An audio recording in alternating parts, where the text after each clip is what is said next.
This tank is the T-34. It became a symbol of Soviet resistance, industrial power, and triumph against fascism. But in 1941, this wasn't the tank the Red Army really wanted, because they had plans for something even better.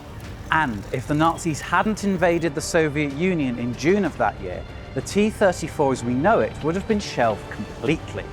Forged in an age of extreme politics and national emergency, the T-34 was unintentionally crude and unrefined, but for good reason.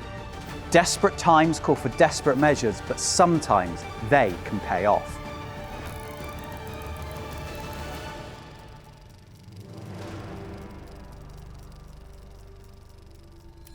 The T-34 would achieve legendary status for its impact on the war, but when the Germans launched Operation Barbarossa, it was not the tank the Soviet Union wanted.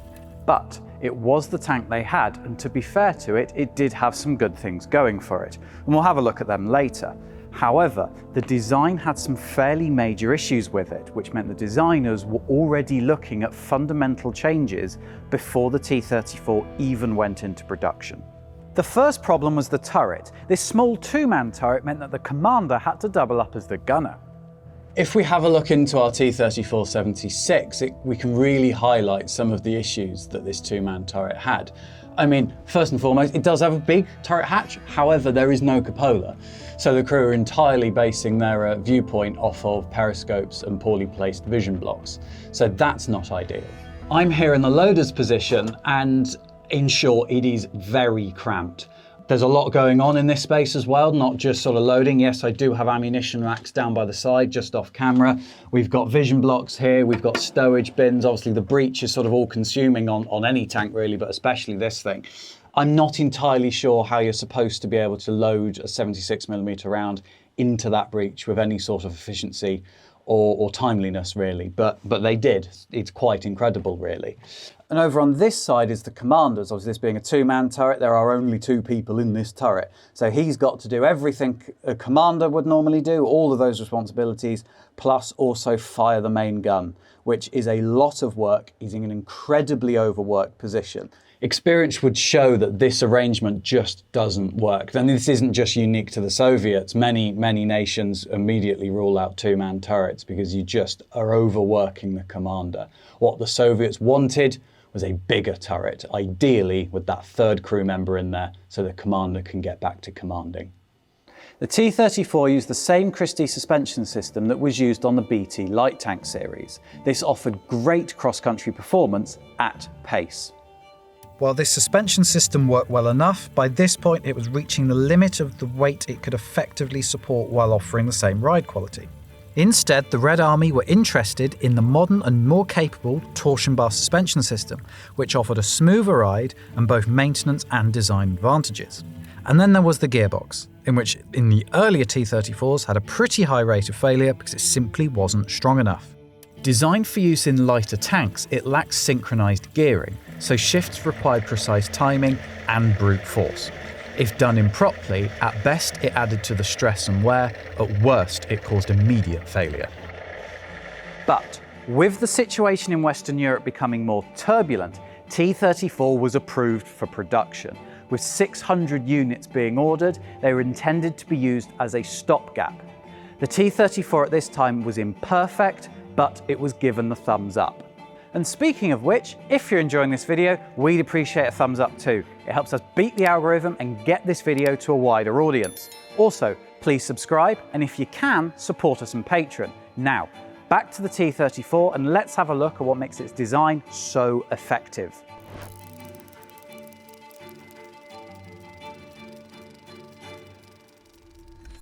Among the many strengths of the T-34 was this: the Kharkiv V-2 500 horsepower V12 diesel engine. In fact, it was so good it was used on both the KV and IS series of heavy tanks, as well as the SU tank destroyers. It's powerful and efficient, giving an excellent power-to-weight ratio. At 30 miles an hour, the T-34 is actually very quick for a tank of its weight, and with the engine being diesel rather than petrol, it was less prone to catching fire. So most importantly, it proved robust and reliable. So you'd think its designer would be considered some sort of national hero. Far from it, he was shot for treason. The engine had been originally designed in 1937 by Konstantin Chelpan. Ukrainian-born and of Greek descent, he was head of the Engineering Design Bureau at the Kharkiv Locomotive Factory, which would later produce the T-34. For his work, he was awarded the Order of Lenin. But despite this, he found himself caught up in one of Stalin's purges, and would pay with his life. In the 1937 Greek operation, Soviet citizens of Greek descent were viciously persecuted for a suspected lack of loyalty to the regime. Chelpan was arrested and, under torture, confessed to being a spy. He was shot.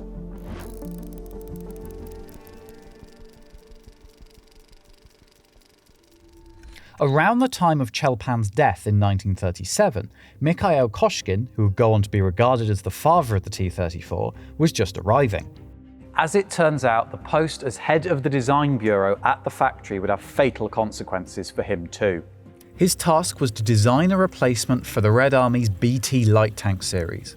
Despite being superior on paper, these had performed poorly against German tanks during the Spanish Civil War, which, to grossly oversimplify, became something of a proxy war between the Axis powers and the Soviets. They went up against Panzer Is and often came out second best.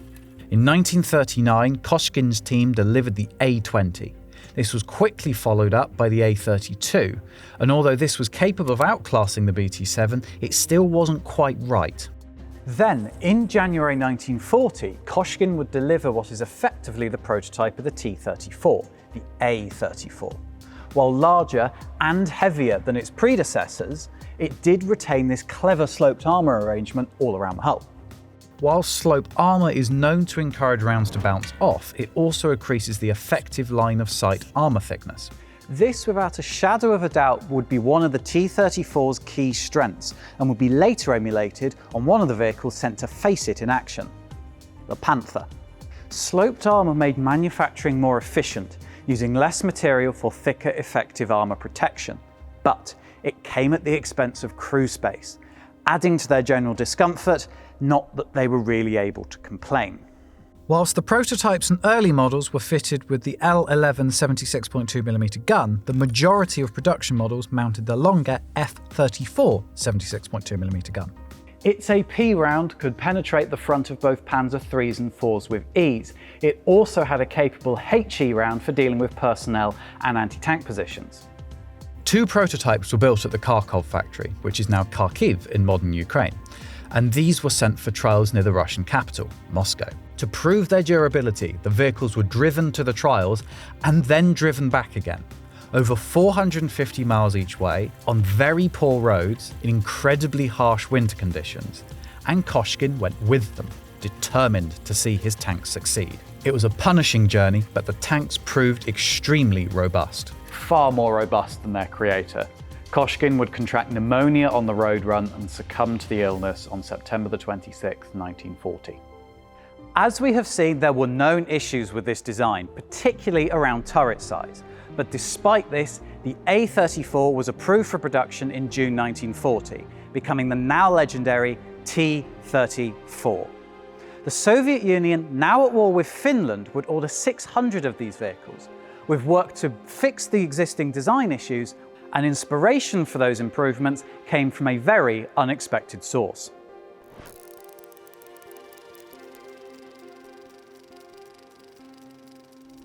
This is the T-34M, M meaning modernised. It's a significantly improved T-34 design, and this is the tank the Soviets really wanted in 1941. If you're wondering why it looks weirdly like the love child of a T-34 and a Panzer III, there is very good reason for that. It kind of is. The T-34 needed to be redesigned to take a bigger three-man turret. So, to inspire the designers, the Soviets purchased two Panzer III Ausf Gs, which by this point had already seen service in both France and Poland. This might sound strange, but in 1940 the Germans and the Soviets were far from being enemies. Thanks to the Molotov-Ribbentrop Pact, they were in fact allies, and joined forces to invade Poland in September 1939. As a result of inspiration from the Panzer III, the T-34M had a bigger three-man turret mounted on a larger turret ring. Also, like the Panzer III, the T-34M had torsion bar suspension instead of the Christie suspension found on the T-34. As the torsion bars ran under the floor of the tank, as opposed to having spring installations on the side, space is freed around the hull and the vehicle's profile is slightly lowered. In addition, the superstructure isn't weakened by the cutting of holes to connect road wheels to springs. This also made the tank lighter, with the added bonus that it would increase fuel capacity by a third. In January 1941, the T-34M was approved for production to ultimately replace the existing T-34, but none were ever completed. Because in June of that year, the Germans shocked the Soviet Union with a surprise invasion.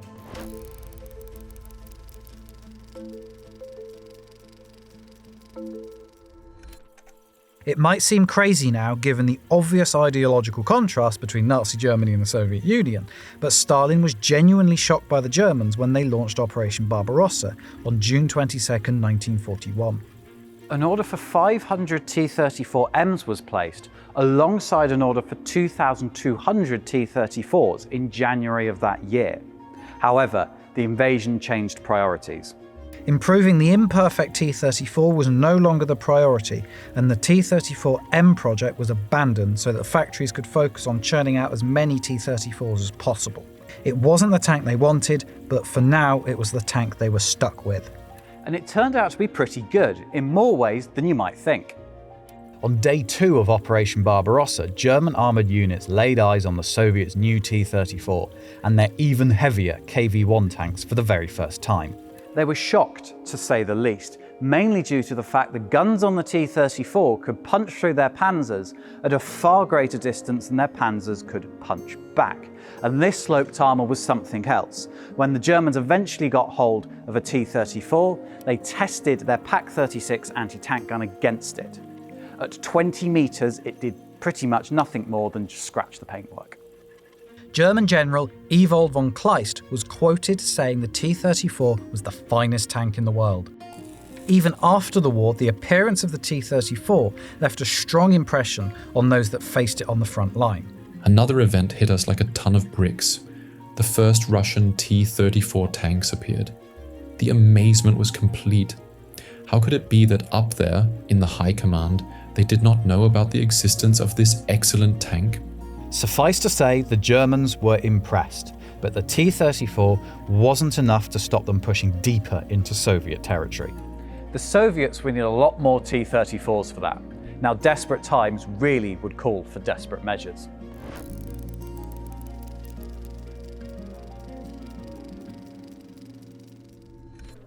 Roughly 3,000 T-34s were built by the end of 1941, and remarkably, nearly all of these would be lost by the end of the year, due to a combination of enemy losses, but also breakdowns.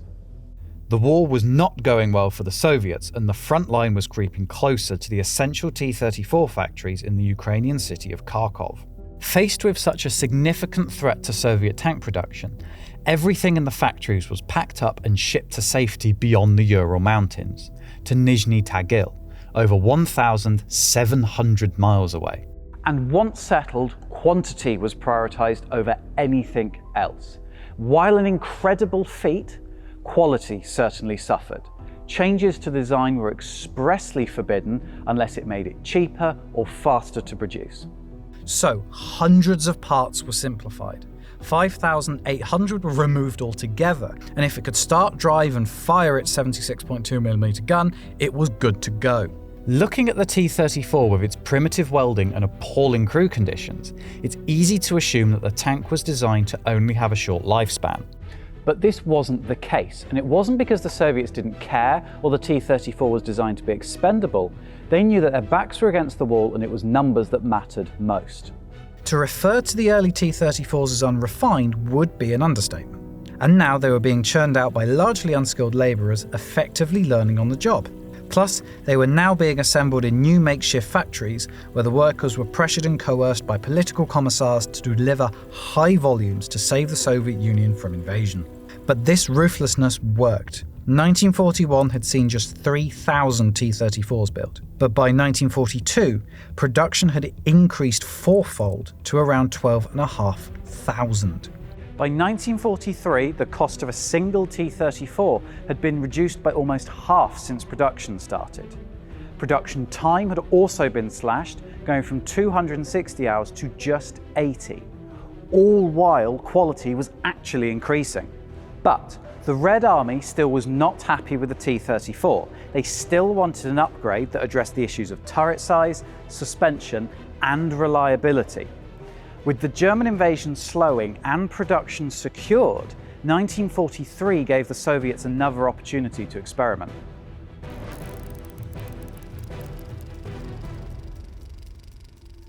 This is the T-43, which was completed in March 1943. It's a prototype that took many of the upgrades specified for the T-34M. It featured torsion bar suspension, thicker armour, a more reliable gearbox, and a 3-man turret, although it still carried the same F-34 76.2mm gun. Even though it looks similar, it's a big step up from the T-34, and this 3-man turret would be a massive improvement for the crews. But events elsewhere would stall development once more. The Panther, Germany's newest tank, was basically built to be the anti-T-34, copying the sloped armour from its Soviet nemesis, and with this new long-barreled 75mm gun, the KWK-42, it was capable of knocking out every T-34 beyond that Soviet tank's maximum combat range. Panthers made their debut at the Battle of Kursk in 1943, and while the Soviets may have triumphed, it came at a heavy cost, particularly among the T-34s, which were increasingly showing their vulnerabilities. Over 6,000 tanks were lost, and it became clear that a medium tank with a bigger, more powerful gun would be needed, not just a tank with thicker armour. The T-43 turret was adapted to mount the new 85mm gun, and now the Soviets had a tank with incredible potential.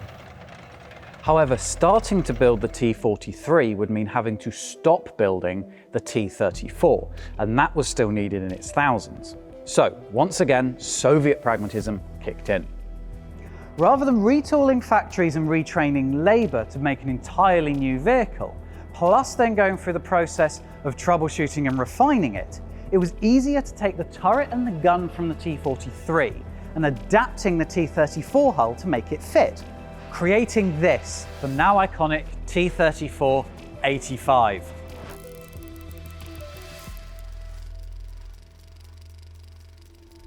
The T-34 is regarded as one of the most important tanks in history. It's the most produced tank of World War II, and as such it played a huge role in winning the war.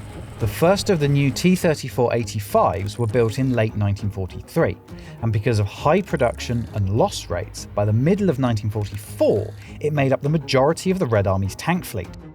The hulls were basically unchanged from the T-34-76. Pretty much all the changes can be found up here in the turret. This is effectively a modified version of the 3-man turret for the T-43 project, most importantly, mounting that, the iconic 85mm. The Soviets wanted a 3-man turret for so long because it simply makes the tank more effective. The loader loaded the gunner aimed and fired, and the commander could finally concentrate on doing their job. They also had a much better view now thanks to the new cupola. The 85mm gun increased the T-34's armour penetration from around 60mm at 1,000 metres to over 100mm at the same distance. This added firepower can be linked to a reduction in battlefield losses, with the T-34-85 being more than capable of coming up against Tigers and Panthers, as well as everything else the earlier designs could already handle. It was still lighter than the proposed T-43, giving it an edge in mobility, and it turned out that T-43's increased armour wouldn't have fared much better against the 88mm and other increasingly common, high-velocity German anti-tank guns and weapons anyway. And thanks to improvements in production, the reliability of these later war models was greatly increased. By 1945, T-34 engines had a warranted life of 250 hours. This is up from 150 in 1941, with some engines expecting to reach 300 hours. As for the tank itself, 2,500 kilometers was expected. The track lengths, 1,000 kilometers. And the Soviets wanted even more than that. While the T-34-85 was a compromise, it turned out to be a masterstroke. a game-changing upgrade bringing the T-34 back from the brink of obsolescence without negatively impacting industrial productivity or output. And what a contrast to the German approach, where new and improved designs were constantly put into production, like Panther and King Tiger. As Stalin is reputed to have said, quantity has a quality all of its own.